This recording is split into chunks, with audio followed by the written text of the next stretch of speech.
আল্লাহ তাআলা পৃথিবীতে যুগে যুগে অসংখ্য নবী রাসূল পাঠিয়েছেন, যারা ইসলামের দাওয়াতের পাশাপাশি দিন-রাত আল্লাহর ইবাদতে মশগুল থাকতেন। সৌদি আরবের মিনায় আল দিবা পর্বতের পাদদেশে এমন একটি মসজিদ রয়েছে যেখানে রাসূল সাল্লাল্লাহু আলাইহি ওয়াসাল্লাম, মুসা আলাইহি ওয়াসাল্লাম সহ ৭০ জন নবী নামাজ আদায় করেছেন। এজন্য মসজিদটিকে বলা হয় নবীদের মসজিদ। বিস্তারিত ডেস্ক রিপোর্টে। ইসলামের সর্বশেষ ও সর্বশ্রেষ্ঠ নবী হযরত মুহাম্মদ সাল্লাল্লাহু আলাইহি ওয়াসাল্লাম সহ ৭০ জন নবী একটি মসজিদে নামাজ আদায় করেছেন। মসজিদের সামনে স্থাপিত সাইনবোর্ডে বেশ কয়েকটি ভাষায় লেখা রয়েছে মসজিদটির নাম, যেখানে বাংলা অক্ষরে লেখা রয়েছে আল খায়েফ মসজিদ। সৌদি আরবের মিনার দক্ষিণে ছোট জামরার কাছে এ প্রাচীন মসজিদটির অবস্থান।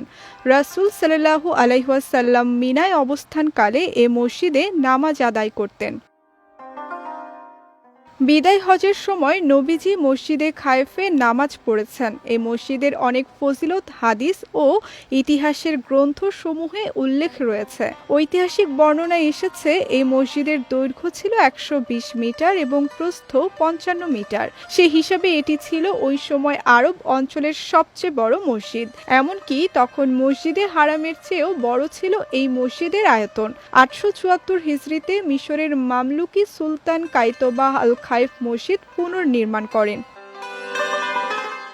১৪০৭ হিজরিতে এই মসজিদ পরিবর্ধন ও পুনর্নির্মাণের এক বিশাল পরিকল্পনা হাতে নেয় সৌদি সরকার। পরিকল্পনার অংশ হিসেবে মসজিদের আয়তন আগের চেয়ে ৪ গুণ বাড়িয়ে প্রায় ২৫,০০০ বর্গমিটার করা হয়। ফলে বর্তমানে খায়েফ মসজিদে ৩০,০০০ মুসল্লি একত্রে নামাজ আদায় করতে পারেন।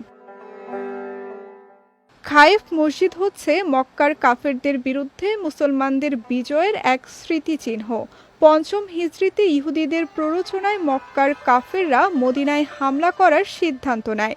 এই লক্ষ্যে তারা কিছু আরব গোত্রের সঙ্গে সন্ধি চুক্তি করে।